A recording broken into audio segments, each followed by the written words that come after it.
किरोड़ी लाल मीणा जो कि लगातार जो कहीं भी भ्रष्टाचार का मुद्दा होता है या भर्तियों में कहीं कुछ गड़बड़ी होती है, परीक्षाओं में कहीं पेपर लीक का जो प्रकरण होता है उसमें लगातार वो मुद्दे उठाते रहते हैं और तरह तरह के सबूत वो पेश करते रहते हैं।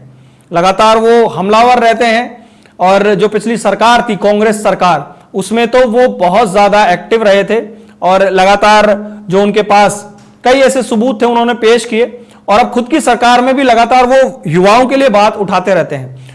एसओजी में अभी कुछ दिनों पहले ही वो कुछ सबूत लेकर गए थे और सबूत उन्होंने एसओजी के सामने पेश किए थे।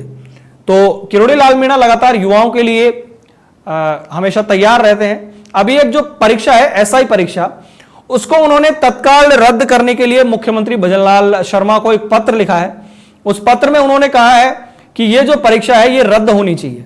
इसके रद्द नहीं होने से जो काफी मायूस नजर आ रहे हैं किरोड़ी लाल मीणा, उन्होंने कहा कि मैं चाहता हूं कि ये परीक्षा रद्द हो, लेकिन ये रद्द नहीं हो रही है। और लगातार मैंने बोले मांग भी की है और मैं इस बारे में वैसे भी सोशल मीडिया पर लिखता रहता हूं, सरकार को मैंने अवगत भी कराया है। पत्रकारों से बात करते हुए उन्होंने कहा कि अगर ये रद्द नहीं होती है तो युवाओं के साथ ये कुठाराघात होगा। तो ये पत्र लिखे एक बार फिर किरोड़ी लाल मीणा ने अपना जो दर्द है वो बयां किया है। उन्होंने कहा है कि मैं युवाओं के लिए हमेशा ऐसे ही आवाज उठाता रहूंगा और मैं ये चाहता हूं कि ये जो परीक्षा है इसमें जो घोटाले हुए हैं और कई नाम अब खुलकर सामने आए हैं, जो इसमें गिरफ्तारियां हुई हैं, उनका हवाला भी किरोड़ी लाल मीणा ने दिया। उन्होंने कहा कि पिछले कुछ सालों से जो ये निरंतर खेल हो रहा है और भाजपा की सरकार जब से आई है तब से ये नाम उजागर हुए हैं। हमारी सरकार ने कई लोगों को गिरफ्तार किया है और बहुत तेज गति से हम इसमें कार्य कर रहे हैं और आगे भी हम इसी तरीके के जो खुलासे हैं वो करते रहेंगे।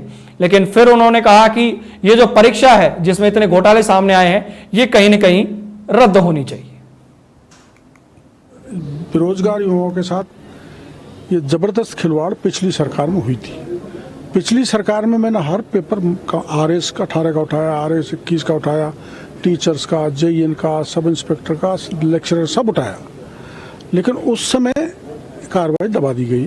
और कार्रवाई दबाने का मोटा कारण था कि इसमें बड़े अफसर भी थे और पिछली सरकार के कुछ नेता भी हैं जो भविष्य में मैं उनके नाम ले दूंगा, ये थे। अब इन्होंने जब RPSC की चोटी पकड़ ली तो फिर RPSC के चेयरमैन को क्यों छोड़ रहे हो? वो तो कटघरे में है। इसलिए वो पकड़ने का तो सिलसिला चलता रहेगा, हम प्रमाण देते रहेंगे, लेकिन ये परीक्षा रद्द होनी चाहिए, ये प्राथमिकता है। जो बच्चे इंटेलिजेंट है, होशियार है, जो सब इंस्पेक्टर के IPS बनने लायक है, उनके भविष्य को इन्होंने बर्बाद किया, इनको माफ नहीं किया जाना चाहिए।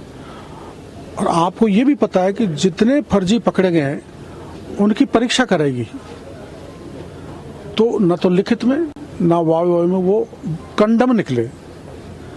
तो कोई ऐसा मैकेनिज्म सरकार निकाले कि जो कंडम टीप टाप के RPSC के लोगों से साठ गांठ करके नेताओं से मिलके थानेदार बन गए, उनको सबको रोका जाए और जो वास्तव में इलेक्ट हुए उनको छेड़खानी नहीं की जाए, पर दोबारा परीक्षा करने की कार्रवाई सरकार को करनी चाहिए। ऐसा मैंने पत्र माननीय मुख्यमंत्री जी को लिखा है।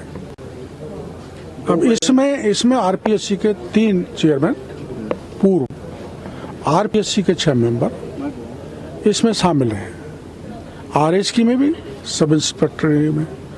अब जो शामिल है एक का नाम तो मैं बता चुका हूँ, शिव सिंह राठौड़, और बाकी दो पूर्व चेयरमैन और 6 मेंबर्स के मैं नाम अति शीघ्र उजागर करने जा रहा हूँ। पूर्व गवर्नमेंट के कौन से मंत्री थे?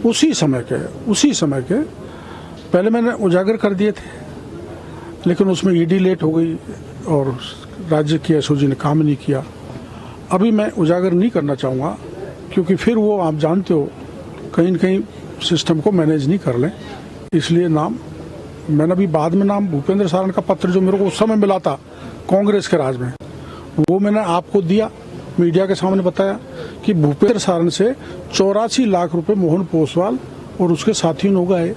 मोहन पोसवाल को उन्होंने हटा दिया SOG से, लेकिन हटाने से काम नहीं चलेगा, उसको गिरफ्तार करना पड़ेगा। उसने करोड़ों रुपए इस बात के कमाए कि निर्दोष बच्चों को फंसाया है, दोषियों को बख्शा है, इसलिए ऐसे लोग जेल के शिक्षों में जाने चाहिए, ये मांग है।